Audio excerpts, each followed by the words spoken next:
آپ نے اور ساہیوال کا دیکھا آپ نے، ساہیوال کا جو واقعہ ہوا، اسی طرح سے آپ نے پاک پتن کا ڈی پی او کی بات کی، اس کو کیوں تبدیل کیا گیا؟ کیونکہ وزیر اعظم کی جو بیوی ہیں، ان کے جو بچے ہیں، ان کے سابق خاوند نے شکایت کی تو کس طریقے سے ہوا۔ پھر آپ نے اسلام آباد میں دیکھا اعظم سواتی جو ہے، اس نے ایک جگہ تھی جس کو قبضہ کیا ہوا تھا، اس نے ایک قبائلی جو فیملی تھی فاٹا سے، ان کے ساتھ جو جھگڑا ہوا، کس طرح سے ان کے گھر کے اندر گھس کے انہوں نے ان کے ساتھ زیادتی کی، اور پھر انہوں نے کس طرح سے اپنی طاقت کو استعمال کرتے ہوئے، وزیر اعظم کی طاقت استعمال کرتے ہوئے، وہ تو سپریم کورٹ نے جو تحقیق کی اس کے اندر یہ باتیں کھل کے سامنے آ گئیں۔ تو یہ آپ کے جو روایتی جو حکمران طبقات ہیں وہ استعمال کرتے رہیں۔ دنیا کے جو مہذب جمہوری ملک ہیں اس میں پولیس اس طریقے سے نہیں ہے۔ دنیا کے مہذب ملکوں میں، جمہوری ملکوں میں پولیس جو ہے وہ صوبائی یا وفاقی ادارہ نہیں ہے، بلکہ وہ کمیونٹی کا ادارہ ہے۔ جو لوکل جو میئر ہے، جو سٹی ٹاؤن کمیٹی کا چیئرمین ہے، جو بھی ہے، وہ کمیونٹی سے وہ ہائر ہوتے ہیں اور کمیونٹی کو سرو کرنے کے لیے کرتے ہیں۔ لہٰذا اگر آپ امریکہ چلے جائیں یا برطانیہ چلے جائیں تو آپ کو سب سے زیادہ جو فرینڈلی اسٹریٹ پہ جو لوگ نظر آئیں گے اس کو پولیس کہتے ہیں۔ ان کو ہر گلی کا پتہ ہوتا ہے۔ بچہ جو ہے اگر اس کو راستہ معلوم کرنا ہے، امریکہ کے اندر مشہور ہے کہ دو بندے آپ کو صحیح راستہ بتائیں گے، یا پولیس والا آپ کو بتائے گا یا آپ کو جو فائر ڈپارٹمنٹ کے لوگ ہیں، کیونکہ ان کا کام ہی یہ ہے۔ آپ دیکھیں گے امریکہ کے اندر کے پولیس والے ہر کافی شاپ پہ جائیں گے، ہر آدمی کو وہ جانتے ہیں، اور اسی لیے خود جو دہشت گردی کے خلاف جتنی بھی کامیاب جدوجہدیں ہوئی ہیں وہ بھی پولیس کے ذریعے ہوئی ہیں، کیونکہ وہ کمیونٹی میں سے لوگ ہوتے ہیں، ان کو ہر محلے کا، گلی کا پتہ ہوتا ہے۔ اچھا، ہمارے ہاں بہت بار اصلاحات کی بات ہوتی ہے، ہم خان صاحب کی اصلاحات کی بات کی طرف آتے ہیں، لیکن ماضی میں بھی آپ کو پتہ ہے کہ جب بھی سیاسی جماعتیں آتی ہیں حکمرانی میں، یا غیر سیاسی جماعتیں، غیر جمہوری قوتیں بھی یہاں پہ حکمران رہیں، تو وہ کہتی تھی کہ ہم پولیس کو سیاسی مقاصد کے لیے استعمال کرنے کے خلاف ہیں اور اس کو بند کریں گے۔ اور خان صاحب نے ظاہر اس پہ سب سے زیادہ بات کی۔ 2002 کا پولیس آرڈیننس مشرف صاحب بھی لے کے آئے اور انہوں نے بھی ایک کوشش کی، لیکن سب سے زیادہ اگر آپ دیکھیں جو پرچے ہوئے پنجاب کے علاقوں میں، کیونکہ کاف لیگ جو آئی تھی اس وقت برسر اقتدار، وہ سارے کے سارے پولیس کو استعمال کرتے ہوئے لوگوں کے خلاف ہوئے، مطلب سنگین پرچے، آپ کہہ لیں دہشت گردی کے ایکٹ تک انہوں نے لوگوں پہ لگوائے۔ تو کیا قصہ کیا ہے؟ اب خان صاحب تو ظاہر ہے نئی جماعت تھے، نیا وعدہ تھا، اور پھر یہ کہہ رہے تھے کہ ہم کیونکہ ایک صوبے میں اصلاحات کر چکے ہیں، تو یہ پھر ان صاحب کو لے کے آئے تھے، درانی صاحب کو پنجاب، اور ناصر درانی صاحب ریزائن کر کے چلے گئے، اور سننے میں آیا تھا کہ ان کو کام کرنے کی آزادی نہیں تھی، اور وہ کہہ رہے تھے کہ مجھے کبھی کوئی ڈکٹیٹ کرتا ہے، کبھی کوئی ڈکٹیٹ کرتا ہے، کبھی علیم خان جو ہیں وہ افسر ہیں، کبھی کوئی اور افسر ہے، تو میں تو کام نہیں کر سکتا۔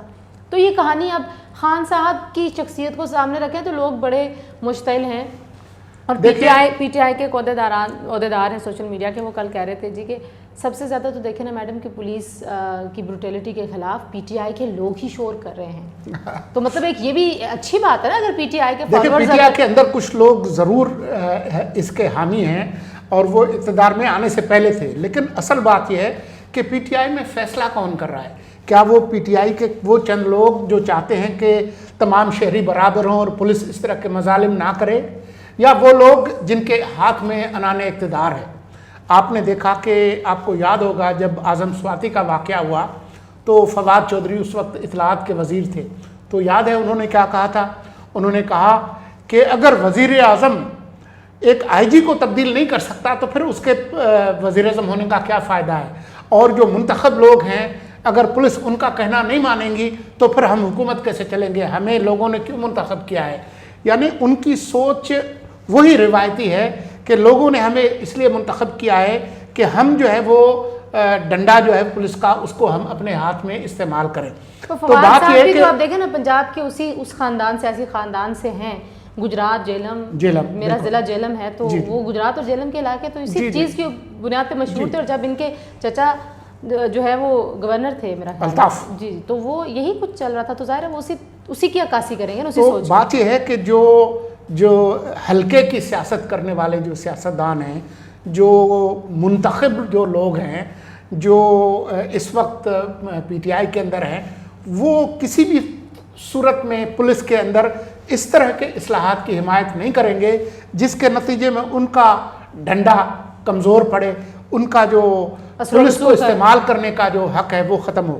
خیبر پختونخوا کی جو بات کرتے ہیں وہ بالکل فضول قسم کی مثال ہے. خیبر پختونخوا میں پولیس کبھی بھی اس طریقے سے پولیٹیسائزڈ نہیں رہی، نہ وہاں پر بڑی جاگیرداری ہے، اور وہاں پر جو قبائلی جو اخلاقیات ہے اس کے اندر آپ کسی کے ساتھ زیادتی کریں تو پھر اس کا جو بدلہ ہے اور انتقام ہے وہ بھی مل جاتا ہے. تو وہاں پر کبھی بھی پولیس اس طریقے سے استعمال ہوئی نہیں، لیکن اس کے باوجود کچھ مثبت تبدیلیاں ضرور ہوئی تھیں. ناصر درانی جو کچھ پشاور میں کر سکتے تھے وہ پنڈ دادن خان میں نہیں کر سکتے، وہ پنڈی میں نہیں کر سکتے، لاہور میں نہیں کر سکتے، کیونکہ یہاں کا جو سیاسی جو ڈھانچہ ہے یا خود سندھ کے اندر جو سیاسی ڈھانچہ ہے اس میں جو مقامی جو سیاستدان ہیں، جو جاگیردار ہیں، وہ پولیس ان کے لیے ایک انسٹرومنٹ ہے، ایک آلہ کار ہے، اس کے ذریعے ہی وہ اپنا کام اچھا. اس کا ایک اور رخ بھی ہے سولنگی صاحب، چلیں سیاستدانوں کی اور طرز حکمرانی کا مسئلہ بھی ہے. آپ کو پتہ ہے پولیس آرڈیننس جو قانون ہے اس میں بھی بہت سارے مسائل ہیں، پھر پروفیشنل ہے نہیں ہے، تربیت کا فقدان ہے، فنڈز نہیں ہیں. آپ نے پرچہ کرانا ہے کسی پہ تو پیسے دیں گے، پرچہ ہوگا. چھاپا مروانا ہے تو آپ کو پتہ ہے پھر اس کے لیے بھی آپ کو پیٹرول کے پیسے دینے ہوتے ہیں، تو پولیس جا کے چھاپا مارتی ہے. مطلب دیہی علاقوں میں تو یہی ہوتا ہے، شہروں میں شاید فنڈز ہوتے ہوں. لیکن یہ جو صلاح الدین جیسے لوگ ہیں، ان لوگوں کا تو دیکھیں، یہ تو کسی جاگیردار کے ساتھ جھگڑے کی وجہ سے نہیں وہاں پہ گیا تھا. یہ جو بروٹیلٹی ہے، ظاہر ہے وہ پولیس ایکسرسائز تو ایک طاقت عرصے سے کر رہی ہے. وہ شیکسپیئر کہتا ہے ایبسلیوٹ پاور آپ کو کرپٹ کر دیتی ہے. تو آپ کو لگتا ہے کہ یہ وہ والی کرپشن کا اظہار ہے کہ آپ کے ہتھے غریب چڑھ گیا، آپ اس کو کہہ رہے ہیں زبان باہر نکال کے کھڑے رہو، اشاروں سے مجھ سے بات کرو، اور ہر بات کے اشاروں میں جواب دو، اور پھر آپ نے اس کو مار بھی دیا. یہ کیوں ہے؟ میرے خیال میں آپ نے خود ہی اس کا جواب دے دیا ہے کہ ایک ادارہ ہے جس کا کام ہی تشدد ہے، جس کی تربیت ہی یہی ہے، جو صبح سے لے کر رات تک یہی کام کرتا ہے، ان کو کسی اور طریقے سے کام چلانے کی ان کے ڈی این اے میں نہیں ہے. تو وہ کمزور پہ تشدد کا استعمال کریں. ایک اور ابھی ویڈیو سامنے آئی جنوبی پنجاب کی، جس میں ایک رکشے والے کی شلوار اتار کے اس کے کندھوں پہ ڈنڈا رکھ کر اس سے پیسے مانگے جا رہے ہیں اور پہ تشدد ہو رہا ہے. تو یہ وہ کام ہے جو کہ کئی 100 سال سے ہو رہا ہے، کئی سالوں سے ہو رہا ہے، کئی دہائیوں سے ہو رہا ہے، ہر روز ہوتا ہے. تو وہ آپ کا جو پولیس کا جو محکمہ ہے ان کو کسی اور طریقے کا علم ہی نہیں ہے. جب تک آپ اس کو پورے سسٹم کو توڑتے نہیں ہیں اور نئی جو ریکروٹمنٹ ہے وہ انسانی بنیادوں پہ نہیں کرتے، اور آپ پولیس کا یہ جو مرکزی جو نظام ہے، آئی جی کا نظام، اس کو توڑتے نہیں ہیں، آپ پولیس کو کمیونٹی کے حوالے نہیں کرتے، آپ کی جو حکومت ہے وہ صرف جو ان کی ریگولیشن ہے، اکیڈمی ہے جہاں پہ ان کی ٹریننگ ہو، اس کو دیکھے، لیکن وہ لوگ جو ہے وہ اس کمیونٹی کو ہی جواب دہ ہوں. اچھا، ایک تو جب تک آپ اس کو توڑتے نہیں ہیں تب تک یہ پولیس کا جو ظالمانہ نظام ہے وہ کبھی ختم نہیں ہوگا. ٹرانسپیرنسی کیسے آئے گی؟ اکاؤنٹیبلٹی کیا ہے؟ جیل خانہ جات کے آپ وہ نے تو واقعات ہر جگہ سنے پہ ہیں. آپ دیکھیں جیل میں کہتے ہیں پوری سٹیٹ قائم ہے، دنیا جہاں پولیس کے لیے پولیس کے مظالم کو اور اس کی جو زیادتیاں ہیں اس کو روکنے کے لیے ایک پبلک سیفٹی نظام جو ہے وہ ہوتا ہے کہ اگر آپ کو کوئی شکایت ہے پولیس سے تو آپ اس کمیشن کو، یہ ایک اسٹینڈنگ کمیشن ہوتے ہیں جو کہ ہر وقت موجود ہوتے ہیں، جو کہ شہری الیکٹ کرتے ہیں. یہ اس طرح کے محکموں کا دنیا کے تمام مہذب ملکوں میں وجود ہے کہ پولیس کی جو زیادتی ہے اس کے خلاف آپ وہاں پر شکایت کرتے ہیں. اگر اخبار جو ہے اس کے اندر کوئی چیز غلط ہوتی ہے تو اس کے لیے ایک نظام موجود ہے نا. تو اسی طرح سے جو پولیس ہے اس کے لیے ایک پبلک سیفٹی کمیشن جو ہے وہ موجود ہوتا ہے, جہاں پر شہری شکایت کرتے ہیں اور وہ ان لوگوں اس کی تحقیقات کرتے ہیں. تو ایک تو آپ کو اس سسٹم کو توڑنا پڑے گا, ڈیسنٹرلائز کرنا پڑے گا, پولیس کو مقامی جو حکومتیں ہیں ان کے انڈر میں دینا پڑے گا, پبلک سیفٹی کمیشنز بنانی پڑیں گی. اس کے بغیر آپ کا پولیس کا نظام تبدیل نہیں ہوگا. یہ کسی جماعت کا معاملہ نہیں ہے. اور مقامی حکومتیں بھی بنانی پڑیں گی نا جی. دیکھیں وہ تو دیکھیں مقامی حکومتیں آپ کے آئین کے خلاف ہو رہا ہے. جو آئین کا آرٹیکل 140A ہے اس کے اندر بہت وضاحت کے ساتھ لکھا ہے کہ نہ صرف مقامی حکومتیں ہوں گی بلکہ وہ مالی, انتظامی اور سیاسی ان تینوں اعتبار سے آزاد اور خود مختار ہوں گی. تو اب مجھے بتائیں کہ اس ملک کے اندر وہ کہاں ہیں.